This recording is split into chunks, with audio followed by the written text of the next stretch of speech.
Friends and family, welcome to another live broadcast brought to you by Premier's Turning Point, which your host, Bishop Dr. Uton Lang, and co-host, Overseer Franklin Williamson. We pray and hope that something that is being said today will bless your soul and spirit.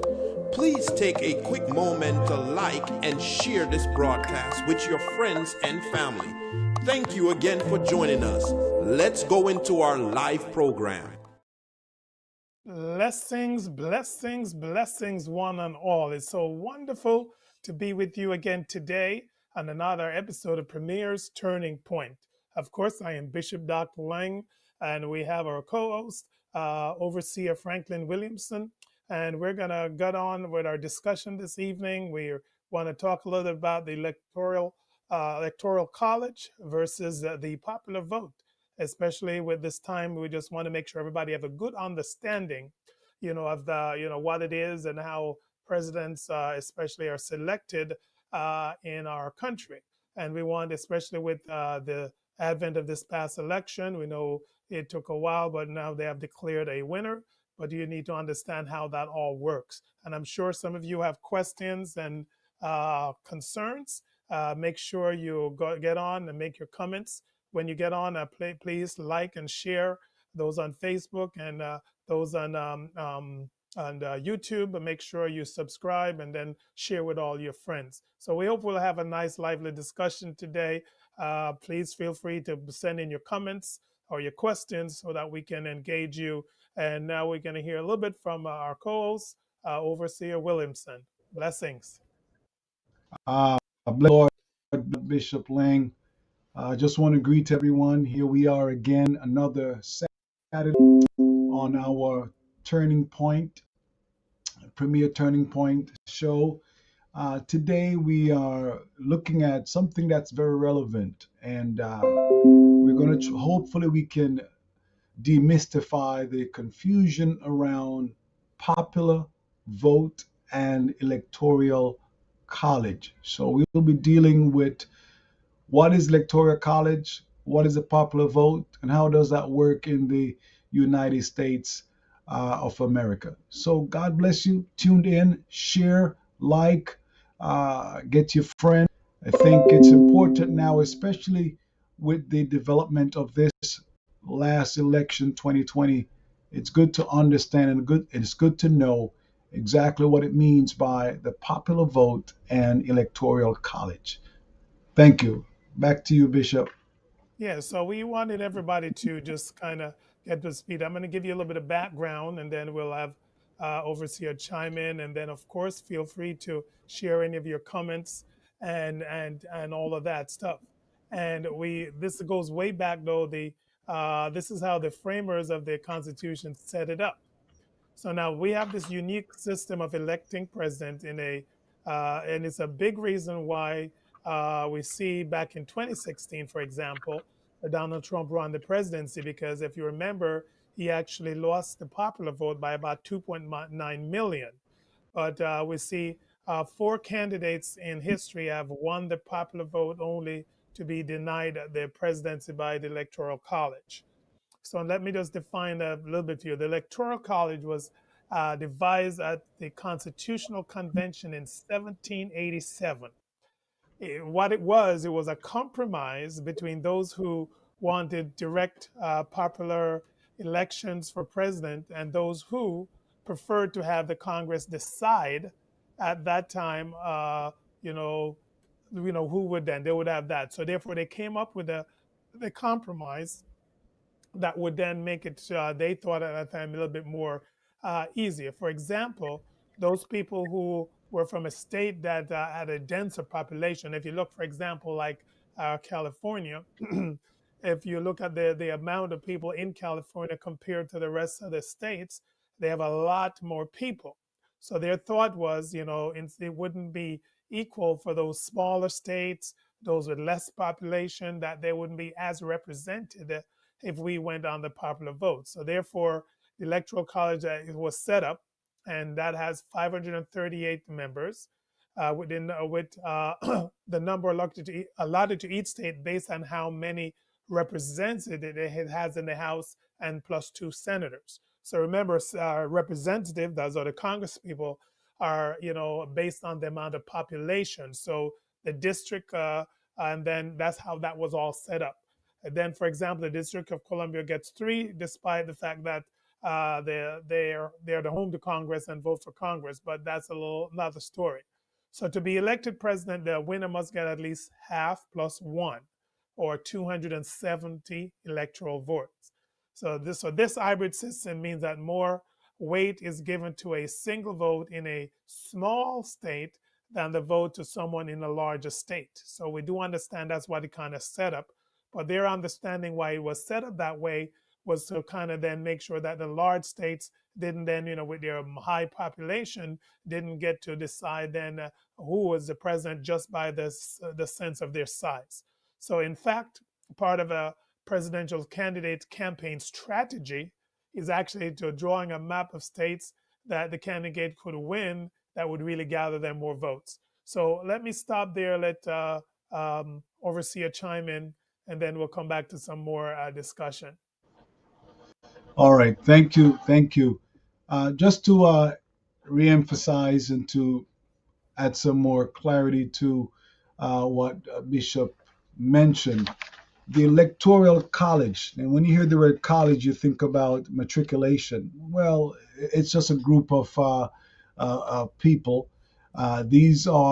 They are formed every 4 years for the sole purpose of electing the president. So you don't hear about it in 2021, 2022. You hear about it again in 2024. So these are a group of people who have been selected for the sole purpose of electing the president and the vice president. And we mentioned the Constitution, 1976. Article 2, Section 1 and Clause 2 provides that each state shall appoint electors selected in a manner to determine by its legislature, and it disqualifies any person holding a federal office, either elected or appointed, for anyone being an elector. So therefore, if you work for the federal government, or if you are running for office, or you are in office, you could not be one of those who are appointed to be a part of the college electors. And also currently, as Bishop mentioned, 538, and many may ask why 270 is required for the presidency. 538 you divided by 2, right? You get that's an even number, so therefore that breaks it down to 269, and 269 will be dead even. There's also laws on the books. If no one of the candidates reach 270, then the Congress will come together and decide who is the president. So the 270, 260 plus 1 that will tip the scale in the favor of that president, and based upon that majority, he or she will be the ex-president. So again, if no one reaches that number, the Congress is required to elect a president and vice president. Mentioned District of Columbia. It's not a statehood, but it was also 3 electors, therefore it can be represented. And then what I want to talk about real quick before I hand back, I'd like to give a feel of how the electoral elects are breaking down across the 50 states. And I'm going to list them in order, in alphabetical order. And then what I will do for you, I will let you understand the top 10 and why it's important for those who are running for president identify the states with the most electors. Alabama has 9. Alaska has 3. Arizona 11. Arkansas 6.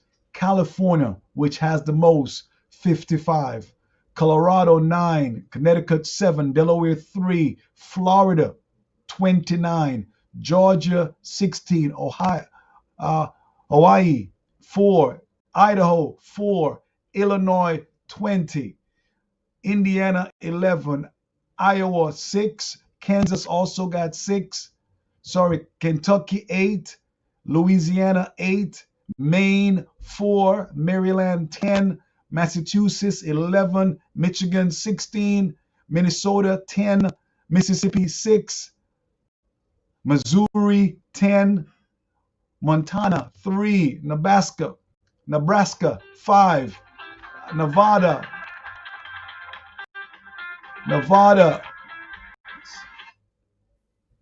sorry for that, 6, New Hampshire 4, New Jersey 14, New Mexico 5, New York 29, North Carolina 15, North Dakota 3, Ohio 18, Oklahoma 7, Oregon 7, Pennsylvania 20, Rhode Island 4, South Carolina 9, South Dakota 3, Tennessee 11, Texas 38, Utah 6, Vermont 3, Virginia 13, Washington 12, West Virginia 5, Wisconsin and Wyoming 3. And we mentioned Columbia has 3 electoral votes. So that's how the electoral votes are spread across the 50 states. Your top 10, California with 55. Second rank is Texas with 38. Third is New York and Florida with 29. Fourth is Illinois and Pennsylvania with 20. Ohio with 18. Sixth is Georgia and Michigan with 16. North Carolina 7th with 15. Eighth is New Jersey with 14. Ninth place is Virginia with 13. And the 10th place is Washington with 12. So top 10 states with the most electoral votes. We're trying our best to maybe understand how this works. So Bishop, yes, let's take it away. Take it away. So you see now, you see why they have their strategies, because you could win, the popular vote, and Yes. if you did not set up your strategy in what states you kind of won, you still would not build the electoral college. And so this is one of the things. If you look, for example, in this current year, right now the prediction, and they've actually named Biden the winner because he's over the 270 mark. He was 253. Then Pennsylvania put him over the top. Now you see some people are still saying, well, this doesn't feel right because yes, on the one hand, if the popular state, say all the popular state came together. Think about it. Which ones have the higher population? California, Texas, some of those. They could kind of group up together and they would always be the ones who choose a president. And that's one of the main reasons why this electoral college come about. However, based on this system with electoral college, people then also said, well, but a state with a smaller population, they actually have more clout because they have more, they're going to get a certain amount just based on, the size of the state. So it's something that you need to understand, though, and this is why it's not enough. That's why I think everybody over the whole country, all the states, the candidates have to really make sure they're represented, well, especially the larger states, but represented well across the board. Because you could, if you win enough states and then therefore enough votes, that's how you're going to then enough electoral votes. That is how you're going to end up. Because even, for example, this year, it's the way it's set up now. Biden, from the way they're looking at it, he's probably going to have 4+ million more on the popular vote. It turns out that this time it worked, and that is a person that is now designated as the president-elect. But I think it's really interesting, on the one hand. But I would like to hear from some of you, what you think about it. Anybody think it's unfair, or what you think? I think it'd be nice for you all guys to chime in and say. But go ahead, Overseer. Yes, let me add to this, Bishop.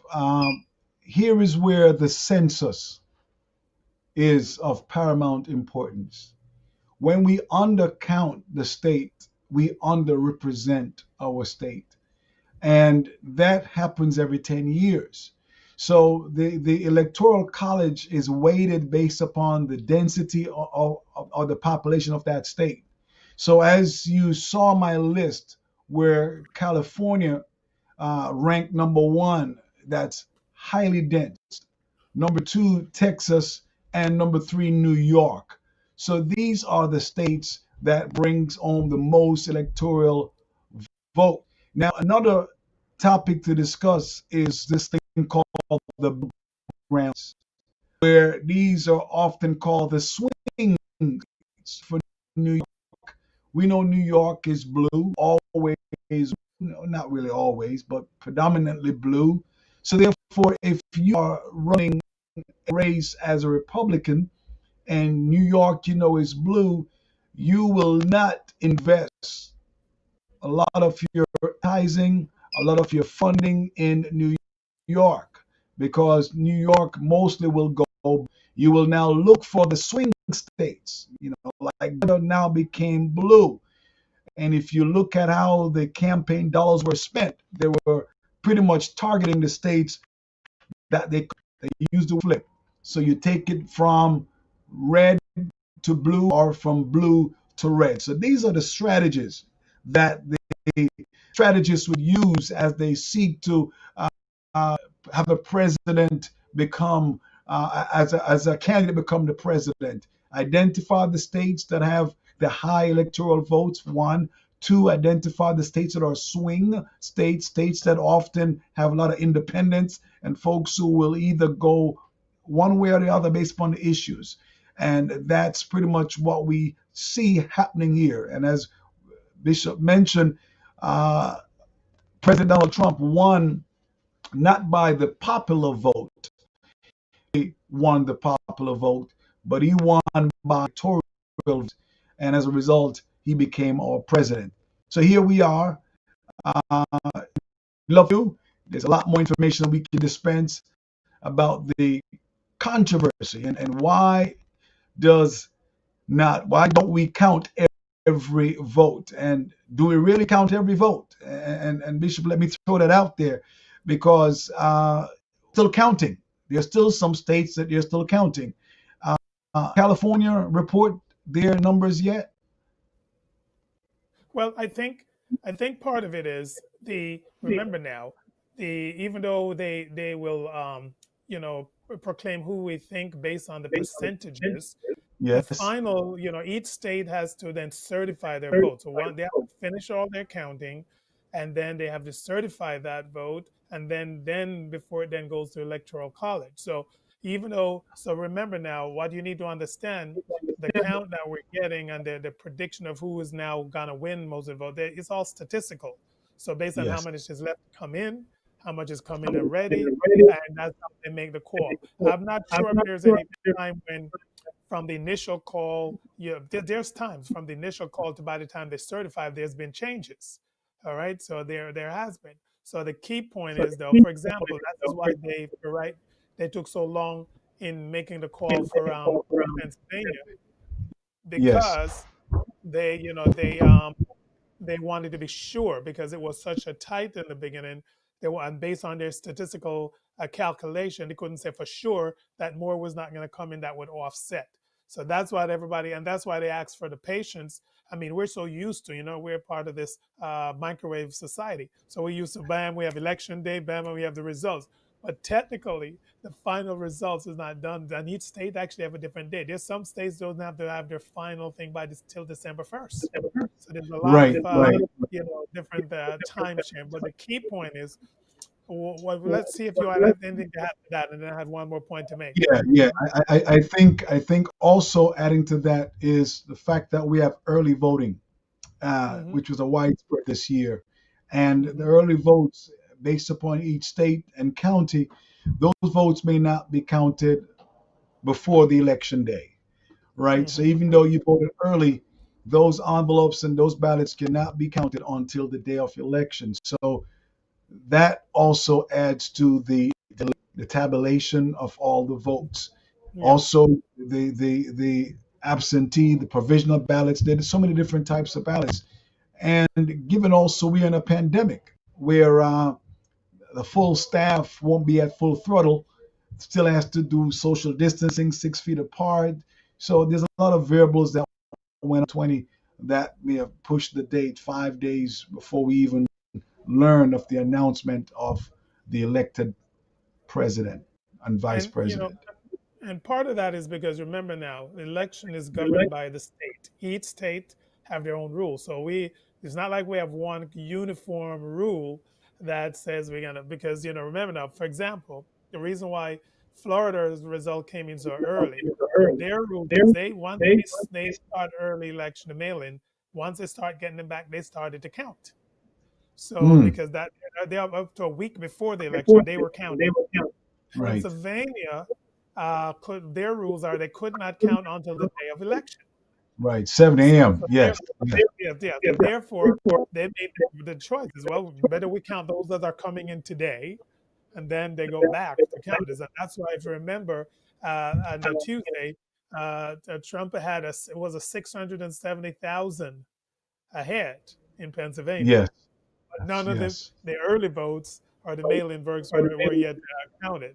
So so it's it's it's really important for each person, whatever state you're in. You need to know what the rules are in your state. You need to know what the Absolutely. rules are. That way, you also don't miss out voting. So each one of us, I think that's what it comes down to. We need to understand what it is in our state, and so we follow those guidelines. And as you had mentioned a little bit before, the census, it's very, very important. This is why it's so important because based on the numbers is how they're gonna divide up the congressional districts, and you're gonna get so many congressional representatives based on your population. So it's very, very important that everybody is, aware of what is going on. All right, overseer. Yes. Hoping to hear from our listeners as we. Yes, I'm looking for any questions. I don't see any questions or comments All yet, right. but we're opening up for all of our listeners. Please chime in any questions. We can keep rambling, but we'd like to Well, hear if you have any questions, concerns, or any thoughts. All right, go ahead, well, let me overseer. add. Yeah, let me add this. We talk about our framers, and many people may ask, who are the framers? And another name for framers are the founding fathers. And let me give you the name of our founding fathers of the United States Constitution. We have John Adams, Benjamin Franklin, Alexander Hamilton, John Jay, Thomas Jefferson, James Madison, and George Washington.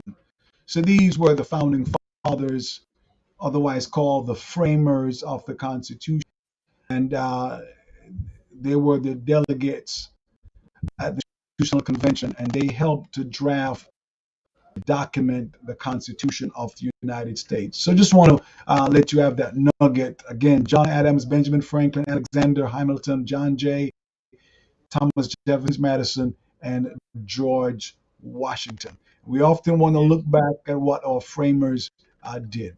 Yes, Bishop. yes. All right, I think I want to spice up. I'm going to have a prize for someone who can answer. We mentioned this earlier. Okay. We mentioned this earlier about when was when the electoral college was devised. So I want the year. Don't look it up on Google, but the year because I mentioned it earlier. So the first person who comes back with that answer, I will have a prize for you. You'll know what it is when you get it, but the first person who will come up with that, and then uh, so anybody who knows that, just put in a comment. Make sure I know who you are, and then so don't look it up. However, if anybody can come up with that, and while we wait for that, the other point I wanted to make is Yes. as much as the as much as the well, somebody you cannot respond as Premier Family Life Ministry. You got to log on as yourself because I don't know who that is. All right, Or put your somebody name wrote in, put your name in the response. the answer was not correct actually, but also make sure you respond as yourself.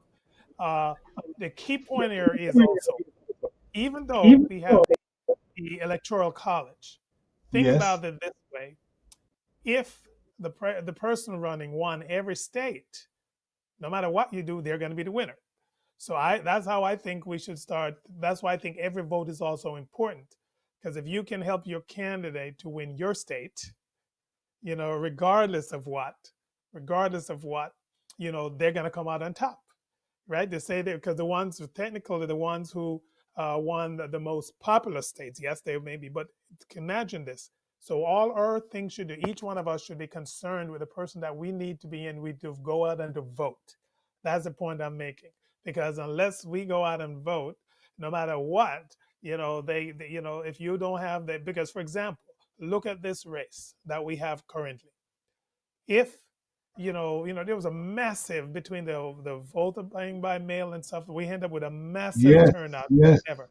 But can you yep, imagine if everybody said, "Oh, my party not going to win it," and you just sat home, you didn't send back your mail in, or you didn't go out and vote? Nothing. Then we can't have a say. So that's why I think it is so, so, so. Somebody wanted me to ask the question again. Let me ask it, yes, Mr. Hamblin. I sure. mentioned it earlier, the year that the Electoral College was advised at the Constitutional Convention in what year? All right, and I did mention it earlier. So those Yes, anybody who yes, knows the answer, I don't see the answer yet. Don't look it up though. Don't Google. Don't ask Siri. Don't ask anybody. All right, just you got to remember from what I said. Um, but anybody who come up with that answer, right? I'm going on the honor system, expecting you not to look it up. If you don't know, don't answer. If you know, answer. At the end, if nobody gets, mention it. So the important point here is, and I can't stress this enough, and especially in 2 years we're going to have congressional elections, right? And yes, a lot of people, oh, it's not the presidential election, it's not this, I won't probably vote anyway. If we want to see change, and remember now, only the presidential election is the one that goes on electoral college. All your yes. other elections are popular votes. So you have no Yep, yep. excuse. So I want everybody to start thinking now, start getting involved, learning what's going on, knowing who's it's so that Be when it comes in informed. 2 years, when they get informed. So in 2 years, when the voting comes up again, you'll know what to do. Go ahead, overseer. To spark the discussion, Bishop, what are some pros, cons of having an electoral college? You mentioned quite a few in the opening, but let's spark the discussion because do you think that the electoral college is still applicable today? I mean, this was done back, let me not say the date, with the fathers, but this is now 2020. We're on the eve of 2021. Do we still Well, need electoral colleges? Electoral I think college. on the one hand, you may one group of people would say, well, you don't, because why shouldn't the president be the ones who the people, each person, regardless of whatever state they're from, why shouldn't the populace vote? Because we are the people, right? Why shouldn't us in general, our vote, each person's vote, go towards specifically determining who is the president? And so, on that hand, you may say, well, why do we need this electoral college? However, the other side of the story is okay. Say California, which was our top 10 states again? Yes. Oh, you California, want to top this? because California. You have, remember now, you have yeah, Texas, Florida, New York, Pennsylvania. Yes. yeah, Hmm. okay, because Go ahead. remember, the school of thought may say, well, hey, the reason the amount of electoral college votes you get is based on the population of your state. So essentially, people are saying, well, that's an evening thing to even it out. So Yep. that's the other school of thought. And therefore, the states that are smaller, will still have a say in who is president. But my thing is why I think we should just go with a populist vote is, in a small state, large state, doesn't matter. It's going to be the majority of the people out of your state who's then going to help to contribute to the final say. So you can make an argument though, for both. I don't know Yes. what you Yes. think. Yeah. Yeah. No, I think as you go back, the lack of representation, the lack of motivation, the lack of states going out to vote was one of the main reason behind the electoral college. As you Hmm. said, if everyone in New York sat and didn't go out to vote, then New York would not contribute to the election of the president. So Hmm. Electoral College allowed uh, the popular vote, whether it's 100 people or 100,000, they would have a specific number that will contribute to the election of the president. And so smaller states have smaller representation, larger state, larger representation, but not proportionately. Not proportionately. And that's the question someone asked me: how determine what percent of the population makes the electoral college? Like you mentioned, that there are 588. We gave 3 to the District of Columbia, and then there are 3 senators, 1 for each state, and then you have 50, 1 for each party. I mean, 2 for each state, 1 for each party. So there are 100 senators. So you take 100 from 538, leaves you with 438. Now the 438 is what we break up now based upon representation in the House. So it's important that we complete our census. I can't drive that home, because when you undercount, then you are underrepresented, and as a result of that, it impacts opportunity to choose an president. The Electoral College is only formed once every 4 years, and that's only for the presidential election. Yes. Yeah. So remember now, as you were saying, the Electoral College is based the total number of representatives in Congress. So, right. So, and then remember now, if you backtrack, the Congress is made up based on the population, right, and the different congressional districts. And then, of course, you have the 2 senators. So, therefore, this, as you're saying, the census is done even with the Electoral College. The census becomes so important because you may have more population, but because you didn't get counted, you won't have the amount of Congress representation as you should have, and therefore, you have to make sure that is that you're getting counted. All right, that way you can get represented by the representatives, and then you can then become part of then that overall technically part of the electoral college.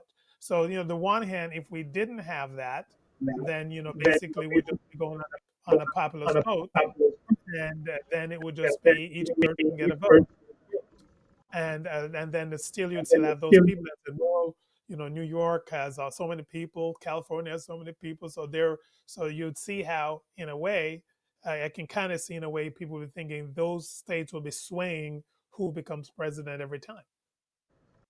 Right, right, Okay. right, right, right, So right. Absolutely. so far nobody got the answer. One person came close, but anybody else? Let me put the question out again. Come on, we have some scholars out there. All you people went to high school. Those who went to high school in the U.S., you should answer that. So the Electoral College was devised by the Constitutional Convention in what year? Yeah. All right, one who can answer And that. I think someone said 1776, Bishop. 17. No, they're still wrong. No, that's what I'm saying. That's not correct yet. That's not the Yeah. answer. That's when the Constitution was framed. All right. Yes. Yeah. July But 4th, 17. that's when the Constitution. Yeah. Yeah. Now there was a one comment online which you can probably talk to overseer. They said black Yes. people were only counted as 3/4 of a person when the Electoral College was created. Is that true? That's deep. That's deep. 1/3, 1/5 of a man. And Yeah. in some regards, yes. In Hmm. some regards, yes. And as you learn the history, as you look at what's happening today, 100 women didn't have the right to vote. Now we have elected a vice president who is a woman of black and Indian descent. So we have come a far way, and the vote now is one person, one vote, whether your color, content, your character, your creed, your skin tone, one person, one vote. So we've come a long way. We've come a long way. All right, I'm going to give a hint on the question. The person who said 17, uh, basically it is 17, but it's not 76. So anybody else want to, send in an answer? All right, all right, and so Well, let me give you overseer, a hint. go Yeah, ahead. it's more than 5 years after the Constitution. So I'll give you that hint. It's more than Okay, 5 years. All right. definitely. Now, it's remember, and the point I made, which I think is an important one. You had a group of people there who were saying, "Listen, it should be a populist vote," and then the Yes. other ones were saying, "Let Congress make the decision." Can you imagine Congress deciding who's president? Oh, Lord of mercy! I thought about that and I just shivered. Uh, Yes. and Yes. so this was the compromise that the fathers came up with, which they thought would equalize it. And actually, when you think of it in the pure sense of it, it makes sense that that would kind of equalize it if it's then Yes. done, in a way, because but of course that mean we'd have to have the count right, so the amount of Yep. congressional representation was right. So, and then you have the two senators, and then Yep. you add one, and then that would make sense. But I think if you see now if the count is right, and then you see then skew the whole thing again. And that's why I think we should make every effort, on the census to get counted and to make sure that, everybody is represented. And then, Right. of course, now the another question, this one I will answer myself. What will it take to change from a electoral college system for president? What would it take to make that happen? Repeat that question. All right, what would it take if you want to Yes. change from that electoral college? If we want to, make some rules and change, what would it take to do that? Okay. All Okay. right, so anybody else can answer that. That's my second question. And anybody can answer that one will be a prize as well. So, I know this because there's definitely right now a group of people who saying, look, man, we got to change that. Let's go to populace. And it may be a good thing, but then how would we, how would that come about? What would be necessary for that to come about? So that's something to consider as well as we discuss further. Now, overseer, the one thought I had is, you know, with this all the election thing and the thing, do you think it would make sense though that if we should come up with a standard, I know the states are in charge, but the states should probably get together and come up with a standard modus operandum for counting votes, early votes. Don't you think it would lead less confusion? Well, yes. Yes, I think, it would leave less confusion. But I think what happens here is federal government didn't want to be Big Daddy. They left that responsibility to the government who are much closer to the people and understand the needs, understand the workings of that state. The main thing was that we certify every vote, every legal vote is counted. So as I said, Florida was able to start counting the ballots, the mail-in ballots prior to election day. Pennsylvania opted to count their ballots on the day off. Uh, do we standardize that process? Again, it also depends on your population, right? If your postal service is over and inundated with mail, you may not be able to complete your count at a certain time. So there needs to be flexibility built in. Else, then there needs to be excessive funding to staff up to make sure that when you standardize your system, you got to standardize the funding that support that system. So it's a bigger question that comes behind that and the impact. What's the impact study of that a federal process to a statewide process? Yeah, and actually, I wasn't thinking of the federal taking it over, but could the states come together? and all this, the governors and their people, and come up with a system that would kind of be a middle of the road system. I think it would be just so much more standardized, and still the federal government, because once the federal government touch stuff, you know what happens, and that's not really what I'm proposing. But Okay. it'd be something nice of a discussion maybe that the states could have and work together and do something that probably would make sense. Right. Right. Right. Mhm. Now, there was one question on the line, and let me see if I can read this. It says, Mr. Smith is saying, why we don't focus on other parties, like independent parties and Tea parties. Um, Okay. you want to tackle that? Yeah. Well, again, it speaks to the popular. It speaks to where the numbers are. Those parties are there to give choice, to give options, but the majority dominant party of the United States is Republican and Democrat. And as you all know, there are some who have opted to run independent, which means then they have the flexibility of swinging either way. Yes, we could focus on them, but they're such a small number. It all goes to the law of averages, and you see that curve. Majority of the United States population are either Democrat or Republican. If we go with another party, they would not have enough votes to determine who the president is. So that's where the focus isn't so much there. Well, I think it's not so they won't have the power, but I think they just have to organize and group and then work. But what I see with the different parties is that you see them this year and you don't see them next year. But I think if they kind of whatever from the grassroots and start to build over time, I think they could have an impact. Yeah, But I think what I find is like, and I guess I'm sure there's rules and laws that maybe make it hard for them. I agree. So maybe we should look at, more some election reform where any party that wants to start would be able to do this. I'm not sure how you would do that, but I think that's the issue I'm seeing. It's not that, an independent party. For example, over the years, the independent party have put candidates up, and even in 19, what the last election, 2000 and what was the last election?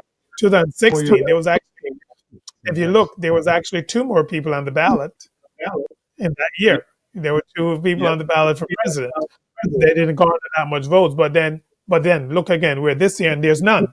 So my thing is those smaller parties may need to work out and come together and try to build some kind of coalition that then they would have some significance. Because until they have the significance, then we're still going to end up with this two-party system.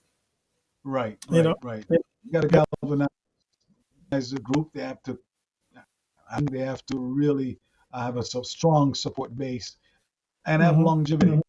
And that's what we yeah. see. We see a tick, but then we don't see a consistent growth or a movement with the other parties besides the Republican and the Democratic parties.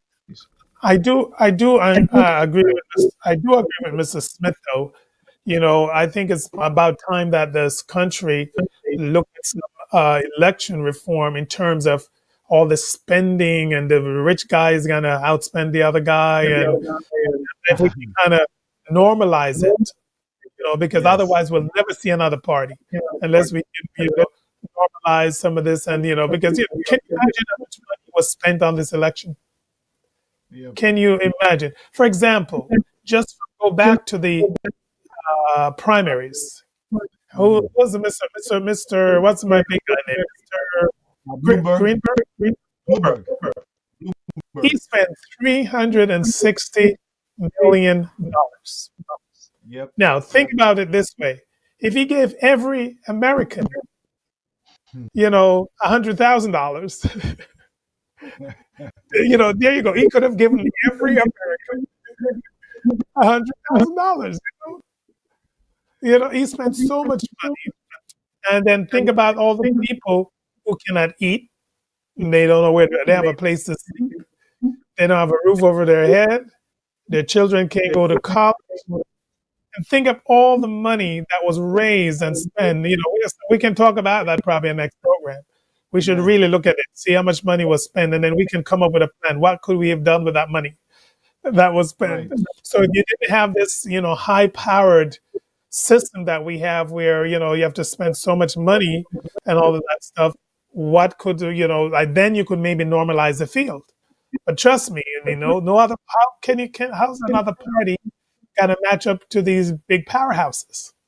How is it Yeah, gonna be possible? yeah. And You know? when you look at the spending, Mhm. besides human resource, besides administrative costs, the next biggest cost is advertising, Yep. is Hmm. marketing. You're paying for TV ads, you're paying for Facebook ads, you're paying for YouTube ads, is getting the message out, is educating the population. And know that in marketing, you want to see your sales go up, you throw Yep. marketing at it. The more you market Yep. it, as the more the sales go up. So that's the awareness. So do we then do a public with free TV and have a consistent? That's not the democratic, the free America that we come to love and know. So the playing field, how do you level it? Do you need to level it? That's up for Well, debate. I think it's up for debate, but think about it. I know there's some talk of various campaign reform, and because think about it, there may be a very educated, intellectual, honest, man of integrity that could run, but there's no way they would have a chance. They so and then what do you get? You get the person who has some money, some friends with money, who has no integrity, who has no, and that's what you get Well, because of that what the system kind of generate. absolutely. And I think the big they spoke about a lot about it is put a cap on how much can one organization donate Hmm. to a campaign, Hmm. right? Yeah, that's Is it one of the things. That's one of the things. Yeah, the and that's things what I they was spoke talking about? about campaign Yes, reform. yes, Election reform, as because say, can you imagine if we said, okay, no one party should have to should really be spending more than maybe a few hundred thousands, would level the playing field, yeah, and then because and the part of the problem is I think a lot of people. Now it's kind of like again, some people may crucify me for this, but it's kind of the same reason why some people are starting churches. They uh, start church, they run for political office just for the filthy lucre, and because remember oh, when you get into you're the president. If you run your cards right, you're rich when you're done. So you yes. see why all of this is so competitive in that So sense, look, kind of like it. Mhm. And I don't so like to look at call it. out and the same thing with the church. People, you'll find people doing things just to see, what they're going to garner, and so they pull out all the stops and they'll do whatever they have to do, honest, dishonest, try to get to, to their position.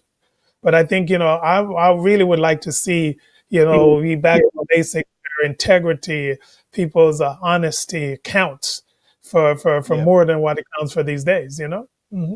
yes. All right, let me repeat And my that questions. Go ahead, yes. go ahead, overseer. I, and that's the word I was going to talk about. You mentioned integrity. We Yeah. need to come integrity and character, and that Hmm. surpasses amount any amount of funding that one can garnish. And even you talk about in pastoral circles, it's important that as leaders, that we have a deep integrity. And how we define integrity, what do you do when no one is watching you? Are you extortioner? Are you a liar? Are you do things that are unscrupulous? And are you doing it with the wrong motive, just to get personal gain? Or are you doing it for the office you're elected for the benefit of the people? And if you're not willing to do that, then you should not even enter the arena and consider public office. Yep. Yeah, Yeah, that's what the upright thing should be. But we know that it's we live in the reality of what it is. Let me just repeat my two questions and see if anybody before we get ready to go off, if anybody That's the answer. So my number one question was, the Electoral College was devised at the Constitutional Convention in what year? And number two, if we would like to change or get rid of the Electoral College, what would have to happen? All right. So those are my two questions. All right. Don't look it up. Don't Google. Don't, ask Siri. Don't ask anybody. But see if you can come up with that. All my civics major, my history buffs, somebody should come up with an answer. Well, Bishop, they can phone a friend. Give them that much. They can phone a friend. How about that? All right. Pastor is more lenient than I am. So he's letting you can phone a friend. So you can phone a friend if or you can collaborate with people that you're around right now. So you guys can collaborate and you have a couple of minutes to come up with an answer. All right. But not Siri, not Google. All right. You can. Yeah, not Siri, not Google. Yeah. You can collaborate with a friend. Actually, you know what? If you have an encyclopedia, you could look at it. Yeah, nobody knows what that is. But we'll let you use your encyclopedia because you'd have to do a little work to get it, So, all right. So, Overseer, so I think the key points we wanted to make tonight are what? Let's review our key pointers we were making tonight. Well, key pointers was to really demystify the distinction. All right. Let me before you continue. I'm going to say the questions again. Somebody else asked me what was the questions again. So one more time, I'm going to give it. All right. So the questions are again. Number one, the Electoral College was devised at a Constitutional Convention in what year? And number two, if we want to get rid of the Electoral College, what would it take? All right. Go ahead, Overseer. Okay, great. So we just wanted to shed light on what is this electoral vote and the popular vote. And in a nutshell, the popular vote, we're counting every vote, and we still do electoral college. But the popular is not what is used to elect the president. The popular vote is used to elect all the elected offices, the mayor, the governor, your senators. And the electoral college was designed because there was a need for a compromise to ensure that there was strong representation each state in the White House, using the big house. So the electoral, actually, Bishop, the vote took place in December when they bring all states together.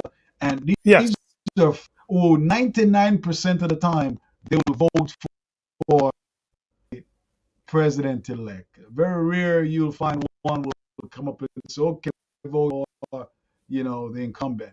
So it's important that they agree to vote president-elect, and that's the reason why they were chosen out of the Electoral College. All right? Yep. I think some of the states, a couple of the states, I think, has a rule that they must vote with what what was their voting on that. I think some of the states have that rule, but not all of the states. Okay. But anyway, all right. So just in recap, and we thank you for that recap. So hopefully everybody understand, why we have to weigh the Electoral College and as represented by each state, by a various number of Electoral College votes. And that is based on how many the congressional makeup, and then each state have the two senators. All right. And then also that adds up to if you divide that down, then would have a tie at 269. So you had a vote to make it 270. So a person has to get at least 270. All right. Since no one answered my question, my daughter Zeta came closest to the answer. The first question, the answer is 1787. Okay, that was the year that the Electoral College was devised at the Constitutional Convention in 1787. 1787. And now for the second part, if you would like, we want to disband. It would take a constitutional amendment to abolish Electoral College, right? So you take, and you know how that is hard. And many of my scholars would tell me, what does it take for a constitutional amendment? Then that's a bigger question. But it's unlikely because how difficult it is to pass and ratify constitutional changes. But there's a separate movement that calls for the Compact of States to allocate all their votes to the national popular vote winner. That's one of the other thing that some people are trying to bring about. That would be a mandate that then said the winner, the national winner should get all. So that's another thing that is on there that's been floating. But all of that is an uphill battle. So regardless of how those individual states opted in the election. So there's a lot of things going on that I think our scholars and some young people with energy could work on doing that. So it would take a constitutional amendment to make that change. And I'm not as good. I'd have to look it up to see what exactly it takes. I know it takes like 2/3 of the state have to ratify it, and all this. That would be a long process, not undoable. But in the climate we're living, is probably unlikely. Yes. Overseer, last words. Right. Just last words, and to those like numbers, 1776 July 4th. That's pretty Constitution, and if you add 11 to that, right, you get 1787. So 11 is that magic number. And the electoral college was put in place as a part of the Constitution. So we thank you all for joining. I hope that this was informative. This was taking you back through social studies and to let you learn about the electoral college process and the popular vote process in these great United States of America. Thank you, and God bless you tuning in. Bless you all. So we thank you for joining. We hopefully everybody listened, got something. I learned dates because I'm not remember I went to school in another country, so my American history is not the greatest. I have to look things up. But there's a lot of things out there. But I think we can challenge our younger people, this generation coming up. If you want to change stuff, get in there, get active, roll up your sleeves, run for some local offices, get involved, and then move along and then be part of the change. I don't want to just be talking about it. I'm kind of getting up there now. You people know that I'm 59, so I'm getting up there. So I'm leaving that to some of those people who are 30 and below to start to get activated. There's a lot that you can do. And it was amazing to see today, how many people were dancing in the streets. I've never seen that before away from when Barack won. I haven't seen that people dancing in the streets for presidential elections. But today I saw it. It was all over the country. People, stand up for what you believe in, stand up for right and justice and freedom for everyone, and be there as support. So we thank you for joining us today. God bless you. God bless you. God bless you. Have a wonderful weekend. God bless you. God bless you. Turning Point family, what an awesome time we just had. To all our first-time guests, we truly appreciate you for joining our live broadcast. We would like to hear from you, so please send us your comments, questions, or testimonies of how this program has impacted your life. Our email address is info@pflmi.org. Finally, if you feel led at any time to give to this ministry, please visit us at pflmi.org and click on the tab for donations. You can also give via Cash App at $PFLMIORG. We're looking forward to meeting with you live on next week's program. Have a blessed and prosperous weekend.